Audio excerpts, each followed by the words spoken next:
Hey, what's up, everybody, and welcome back to another Fitness Goal Friday episode. I'm super pumped that you guys are here today because you are somebody who wants to make a change in your life. You are somebody who wants to get closer to the best version of yourself, the most fit version of yourself, the healthiest version of yourself, the most energetic version of yourself, and you are here today and you are going to take some action. So I'm super stoked that you guys are here with me today. Today, we're going to talk about why you didn't meal prep or why you forgot to meal prep. And I'm going to talk about one specific client's story that I actually just talked to yesterday about this and how we made sure that we got meal prep in. And then I'm going to tell a different client story as well for him and how he can start meditating a little bit more.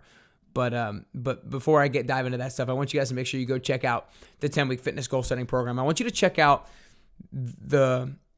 how powerful it is, because I want you guys to realize how important and how big of a change it can make, not only in your fitness game, but in your life. Like, the whole foundation of this program is that I will help you follow through with the promises that you make to yourself at a higher level. Because at the end of the day, self-improvement comes from following through with the promises that you make to yourself. Self-confidence is the process of following through with the promises that you make to yourself. And that is what I'm going to allow you to do at a higher level in this 10-week program. So go to nickcarrier.com/10-week programs to check it out. Again, nickcarrier.com/10-week programs. But for now, let's dive into why you didn't meal prep. Now, this is a question I want you to ask yourself. If you're somebody who wants to meal prep and you didn't get it in this week, or you didn't get it in last week, or whatever it is, and I'm going to give you a specific client story that I just had a Zoom call with this past Monday, at the time that I'm recording this. So she fell off track with her food on the weekend. She did good during the week with her food, and then she fell off track on the weekend, Friday, Saturday, Sunday. She didn't do that well, and I'm sure a lot of you guys can relate to that. And she had the commitment, or the weekly pill that I call them, to meal prep twice this week, on Tuesday and on Friday. Or actually, she said meal prep 2 times, and I asked her, okay, what happened on the second meal prep? She's like, and I was like, when did you say you were going to do that? And she's like, well, I was going to do it Friday after work. And I was like, ding, ding, ding. Like, first off, why would you do it Friday after work? Like, do you think that's a good plan? Like, you're going to be tired on Friday. I mean, most people are pretty tired Friday after work, and all you want to do is kind of lay around or maybe go grab a drink with friends or whatever it is. But the last thing you want to do is meal prep on Friday afternoon. So that was like, okay, well, that wasn't a great plan of action going into it. So that's first thing.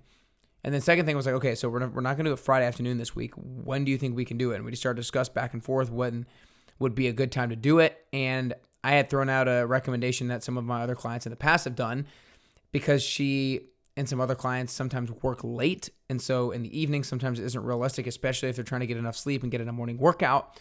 And so I said, well, why don't you just wake up early one morning and do it then? Why don't you just wake up a little bit earlier one morning and do it then?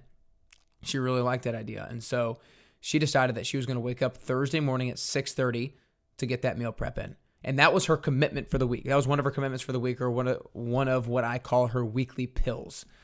And was to wake up Thursday at 6:30 in the morning and meal prep. And I was like, awesome, great.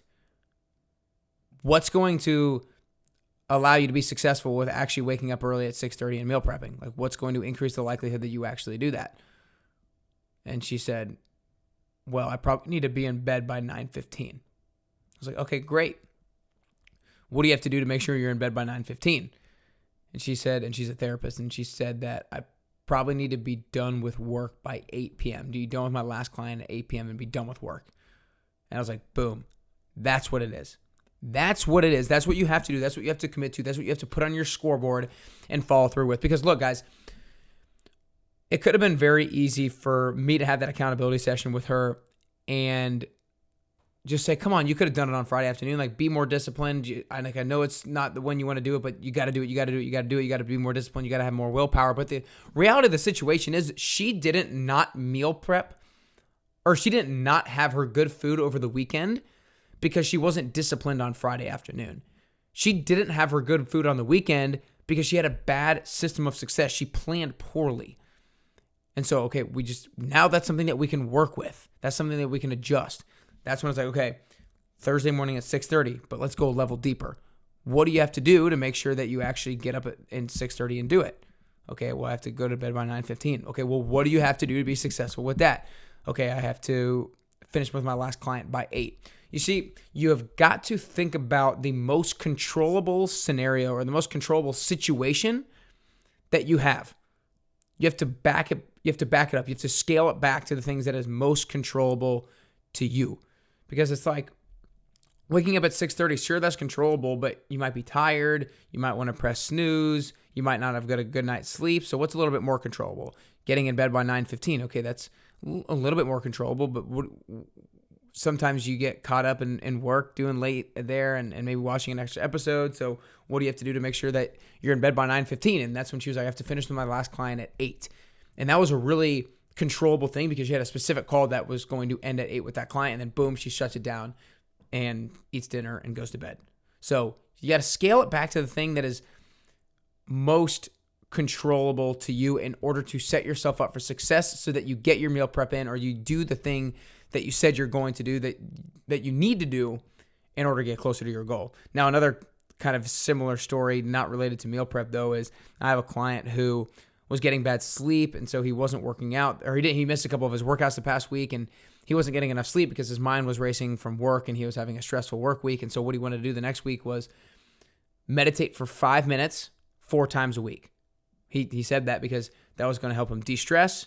That was going to help him get better sleep. And that was going to help him get his more workouts in. So I was like, great. I love that reasoning. I think that's something we could do. And he wanted to do that before he went to sleep each on 4 nights during the week. And I said, okay, so if we were at the end of the week, or we were at the beginning of next week and we were on this accountability call again, and I did not see, and you did not meditate on all the days, maybe you meditated on half the days, what would be the reason?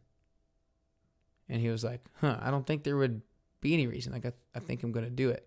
And I was like, what would be the reason if you didn't meditate on all these days?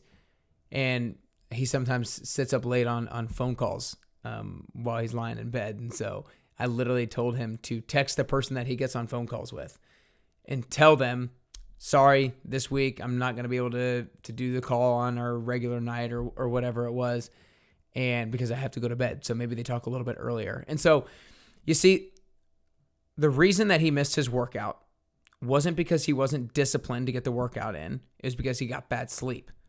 So why did he have bad sleep? Because he was stressed out. Why was he stressed out? Because he had a long week at work and he didn't have time to wind down. Boom. Let's wind down. Let's meditate. So we found something that was controllable and that we could do. And then he set himself up for success by telling his friend that he wasn't able to have that conversation at night so he could actually get to sleep and he could meditate. So point being, guys, is there's so many things small things that you can do to set yourself up for success.